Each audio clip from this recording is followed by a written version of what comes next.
class, the work for today, May 6th, is about Breaker Boys, Match Girls, and Newsies. Wait, Newsies? I thought that was a play that we're doing. We're still doing it. I know we're going to. And I'm going to be there at the play when we do perform it. So, yeah, we're going to talk about Newsies. Okay.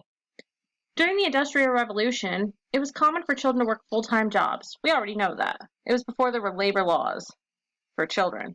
They worked long hours each week for little pay. They were dangerous. Children could be injured or even killed. Typical jobs worked by children included breaking coal, making matches, and selling newspapers. Children working these jobs earned the nicknames Breaker Boys, Match Girls, and Newsies. Breaker Boys worked in the coal mines. Their main job was to separate chunks of coal by hand. As coal came down the conveyor belt, they would break up the coal into uniform-sized pieces and separate any impurities, like rock, clay, and soil. Most Breaker Boys were between the ages of 8 and 12 years old. They would sit on wooden seats separating coal with their bare hands for hours at a time. A typical work week for a Breaker Boy was 6 days a week and 10 hours a day. Only day being off was Sunday. Being a Breaker Boy was a tough and dangerous job. The sharp stones in the coal would cut up their fingers. The buildings they worked in were filled with coal dust. Many of them developed asthma or lung cancer or black lung. There were few safety measures and many Breaker Boys lost fingers or limbs that got caught in the conveyor belts.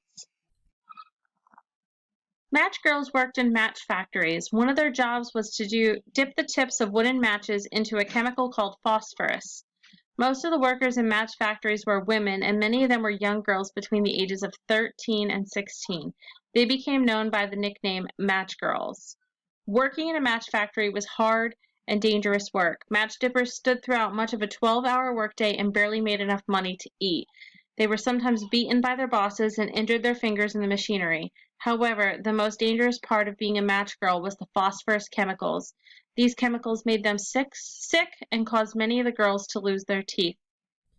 Newsies sold newspapers in the big cities. They were usually homeless orphan boys who had no other way to make money. Newsies weren't hired employees. They ran their own business. They were independent contractors. Each morning they would get up and buy newspapers. Then they would find a good corner with lots of traffic and sell the papers for a profit. Hopefully they could sell all the papers. If they didn't, they might actually lose money. In 1899, some of the newspapers in New York raised the prices that they charged the Newsies for papers.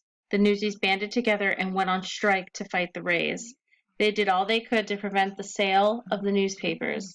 Eventually, the two sides came to a compromise. The newspapers didn't lower the price of the newspapers, but they did agree to buy back unsold papers from the Newsies. Some interesting facts about Breaker Boys, Match Girls, and Newsies. Lewis Hines' famous photos of Breaker Boys at a Pennsylvania coal mine helped bring an end to child labor. In 1888, thousands of match girls went on strike in London to protest working conditions and low wages. Kid Blink was one of the leaders of the Newsies strike in 1899. He got the nickname Kid Blink because he wore an eye patch over one eye. Disney made a movie about the Newsies strike in 1992 called Newsies. The Broadway musical version of Newsies debuted in 2012. Stay tuned for some more information about Breaker Boys, Match Girls, and Newsies.